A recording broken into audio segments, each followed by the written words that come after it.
प्रधानमंत्र्यांचं सुद्धा एवढं मोठं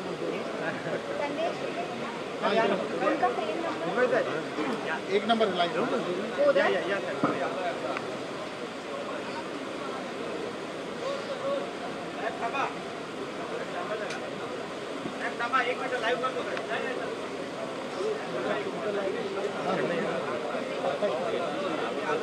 आता बघ ना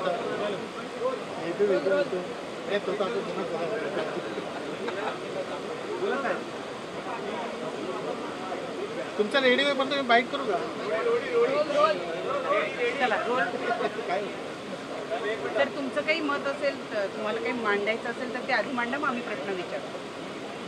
प्रश्न नाही विचारत. तुम्ही कांद्यावर बोलणार आहात ना? मराठी आणि हिंदी पण बोलणार. नाही, मी आज जो आहे आज विधानसभेमध्ये कांद्याच्या बाबतीतले प्रश्न विचारले. काही इतर सदस्यांनी सुद्धा त्यांना पाठिंबा दिला, अधिक माहिती दिली. खरं म्हणजे या देशामध्ये जो कांदा उत्पन्न होतो 60% कांदा हा राज्यात उत्पन्न होतो आणि त्या राज्यातील 60%पैकी 60% कांदा जो आहे हा केवळ नाशिक जिल्ह्यात उत्पन्न होतो. कांदा हे गरीब शेतकऱ्याचं उत्पन्न आहे. आपण पाहतो आहोत अवकाळी पाऊस, अनेक इतर ज्या काही गोष्टी ज्या अडचणी निर्माण होतात त्या सुद्धा या कांद्याच्या विक्रीला जो आहे अडथळा निर्माण करतात. भाव त्याच्यामुळे पडून जातात, नुकसान होतं शेतकऱ्यांचं. कधी पाणी मिळत नाही, कधी अवकाळी पाऊस, कधी आणखी हा संप, कधी तो संप. आज कांद्याचा क्विंटल मागे खर्च जो आहे हा 1500 रुपये आहे. मी तिथं सांगितलं की प्रधानमंत्र्यांनी सांगितलं की दुगुना पैसा मिलना चाहिए, फायदा झाला पाहिजे 100%. म्हणजे 1500 असेल तर 3000 रुपये तरी त्याला मिळाले पाहिजे. मी त्या ठिकाणी सांगितलं की 1500 असेल तर निदान 50% तरी फायदा द्या, 2250 तरी फायदा द्या. त्यामुळे मी सांगितलं की ताबडतोब भारत सरकारकडे जाऊन 2250 ही कांद्याचा हमीभाव ठरवून घ्या, 2250. आणि त्यानंतर कारण आज काय झालंय, बांगलादेशला जो आपला कांदा निर्यात होतो त्याच्यावर त्यांनी 10% आयात कर लावला. भारत सरकारने एक्सपोर्ट करण्यासाठी 20% निर्यात कर लावला आणि कांदा एवढ्या मोठ्या प्रमाणात त्या सगळ्यामध्ये कांद्याचे भाव पडले. आंतरराष्ट्रीय जे व्यापारी आहेत कांदा व्यापारी ते सुद्धा भारताचा कांदा व्यापाऱ्यांशी जे आहे कांदा खरेदीच्या बाबतीमध्ये साशंक असतात. कारण कधी कांदा मिळतो, कधी कांदा आपला मिळत नाही त्यांना. त्यामुळे इतर देशाशी ते व्यापार करतात. त्याचा सुद्धा परिणाम ह्या कांद्याच्या व्यापारावर होतो. त्यामुळे मी त्यांना सांगितलं की आपण भारत सरकारला सांगू 2250 हमी भाव मिळाला पाहिजे. एवढंच नाही तर 3000 रुपयेपर्यंत एक फॉर्म्युला घेतला, तो तिथल्या काही शेतकऱ्यांनी मला कळवला. 3000 रुपयेपर्यंत कुठलेही निर्बंध लागू करू नयेत. 3000 ते 4000 जर झाला भाव तर मिनिमम एक्सपोर्ट प्राइस लागू करावी. 4000 ते 5000 पर्यंत भाव गेल्यास एक्सपोर्ट निर्यात शुल्क लागू करावं आणि 5000 ते 6000च्या पुढे तो जर गेला तर आपण निर्यात बंदी मग लागू करावी, जेणे शेतकऱ्याचं नुकसान होणार नाही. प्रत्येक वेळा टप्प्याटप्प्यानं हे जे आहे निर्बंध लागू करावेत. परंतु सरसकट निर्बंध लागू केल्यामुळं भाव पडल्यानंतर शेतकरी अतिशय अडचणीत येतो. आज लासलगावमध्ये हे कांदा व्यापार बंद पाडला शेतकऱ्यांनी आणि ते त्या पाण्याच्या टाकीवर चढले आत्महत्या करण्यासाठी आणि मग त्यावेळेला पोलीस अधिकारी त्यांनी जाऊन समजूत घातली. मला सुद्धा फोन आले, मी सुद्धा सांगितलं की मी निश्चितपणे आज विधानसभेमध्ये हा प्रश्न मांडेन आणि मग यावर जे आहे स्वतः मंत्र्यांनी उत्तर दिलं. त्याचबरोबर उपमुख्यमंत्री त्या ठिकाणी हजर होते एकनाथराव शिंदे, त्यांनी सुद्धा सांगितलं की आपण जे सांगितलेलं आहे त्या संदर्भामध्ये लवकरात लवकर मुख्यमंत्री, दोन्ही उपमुख्यमंत्री, काही शेतकऱ्यांचे प्रतिनिधी, व्यापाऱ्यांचे प्रतिनिधी आणि इतर जे काही आमच्यासारखे काही आमदार त्यांना घेऊन अमित शहा, गोयल यांची जे आम्ही भेट घेऊ आणि या कायमस्वरूपी याच्यावर मार्ग काढण्यासाठी त्यांना विनंती करू. तोपर्यंत त्यांनी सांगितलं की या समृद्धी मार्गाच्या आजूबाजूला रॅडिटेक्शन जे सेंटर्स जे आहेत कांदा टिकवण्यासाठी, कांदा खराब लवकर होऊ नये म्हणून अनेक सेंटर्स आम्ही उभे करतो आहोत. कांद्याच्या चाळी वाढवण्यासाठी त्यांना जे काही शुल्क द्यायला पाहिजे, मदत करायला पाहिजे, त्यासाठी सुद्धा आम्ही प्रयत्न करू. या संदर्भामध्ये अनेक इतर सुद्धा सहकार्याने प्रश्न निर्माण केले आणि 2 वेळा उपमुख्यमंत्र्यांनी सांगितलं की दिल्लीत जाऊन लवकरात लवकर हा प्रश्न जो है हमें मार्गी लाओ. हिंदी में जानना चाहते हैं, आज किसानों ने आंदोलन किया है नासिक में, आपने भी सदन में प्याज का मुद्दा उठाया है, विस्तार से बताइए क्या है मुद्दा, आंदोलन क्यों हुआ? ये सही बात है कि आज इस देश में जितना ही प्याज निर्माण होता है तो 60% 60% प्याज महाराष्ट्र में होता है और उसके 60% जो प्याज है वो एक नासिक जिले में निर्माण होता है. आज प्याज का भाव गिर गया है, इसलिए जो है व्यापार बंद कर दिया गया और पानी के टंकी के ऊपर जो है सारे लोग जो है चढ़ गए. हमारे जो है किसान काश्तकार आत्महत्या की जो है बारे में जो है वो बात कर रहे थे. हमारे पुलिस कर्मचारी, पुलिस अफसर, उन्होंने जो है जाकर कैसे भी उनको समझाया. मैंने भी फोन पर उनसे बात की और कहा कि विधान भवन में सभा, और इसलिए हमने इस बात को विधानसभा में उठाया और कहा कि कम आज खर्चा जो है प्याज का हर क्विंटल के पीछे 1500 रुपया होता है. उसमें भी कभी कभी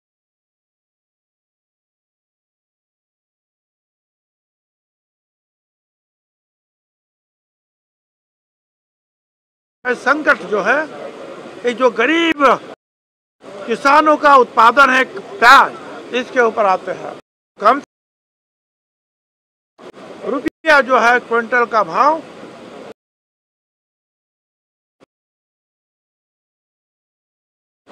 जिसको हम कहते हैं, इसके नीचे नहीं जा. अगर इसके नीचे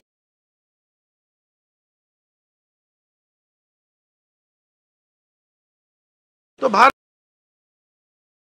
जो है भारत सरकार ने देना चाहिए, या भारत सरकार ने नाफेड के जरिए जो है 12.5 रुपये देकर प्याज खरीद करना चाहिए, ताकि जो है काश्तकार, हमारा जो किसान जो है वो उसको संकट में हम नहीं डालें.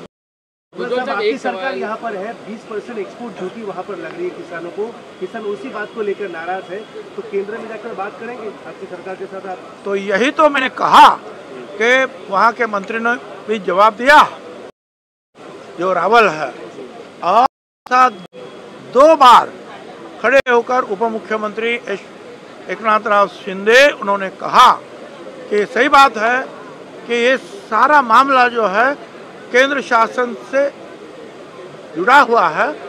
हम जल्द से जल्द यहाँ में मीटिंग करेंगे और जल्द से जल्द मुख्यमंत्री, उप मुख्यमंत्री और सारे जो है व्यापारी है या हमारे किसान है और कुछ लोग जाकर जो है पीयूष गोयल और उसके ऊपर जाकर अमित शाह साहब से मिलकर जो है ये निर्यात मूल्य आज लगाया गया है 20%, बांग्लादेश में हमारा प्याज जाता है, उन्होंने 10% जो है उसके ऊपर इम्पोर्ट टैक्स लगाया है। अब ये जो है हुआ 30%। अब 30% जब जो है टैक्स में जाता है तो प्याज का बाहर जाना भी बंद होता है, नुकसान व्यापारी का भी होता है, किसान का भी होता है, क्योंकि भाव और नीचे गिरते हैं। इतना ही नहीं, जो अंतर्राष्ट्रीय व्यापारी है वो भी जो है उनका भरोसा टूट जाता है कि सरकार कभी प्याज बाहर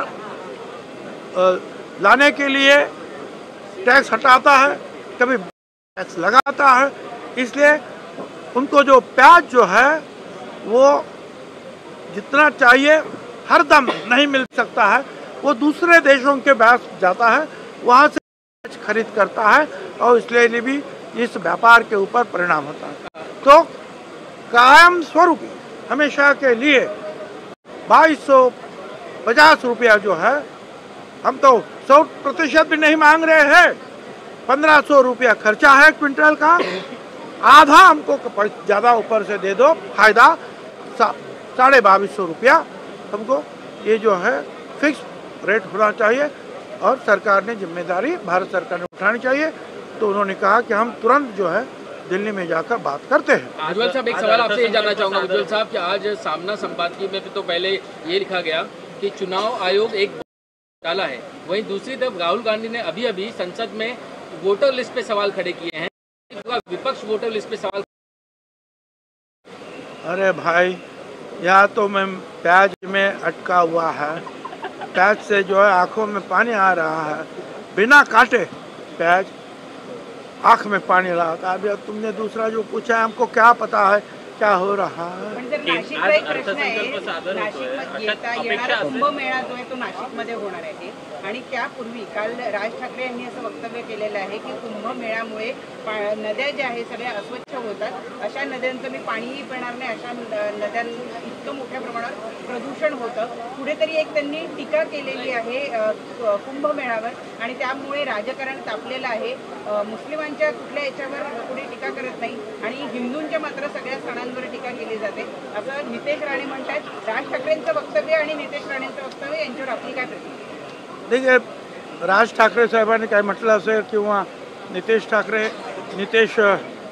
राणेंनी काय म्हटलंय तो भाग बाजूला ठेवूया, पण नाशिकची परिस्थिती अशी आहे, कुंभमेळा नसला तरी सुद्धा पाणी अशुद्ध आहे। याचं कारण नाशिकच्या त्या नदीच्या बाजूला वरती सगळ्या लोकांना रामकुंडात आंघोळ करायची आहे, त्याच्यावरती ज्या काही इमारती झाल्या त्यांनी ते सगळं गटाराचं पाणी जे आहे ते त्या नदीत सोडलं।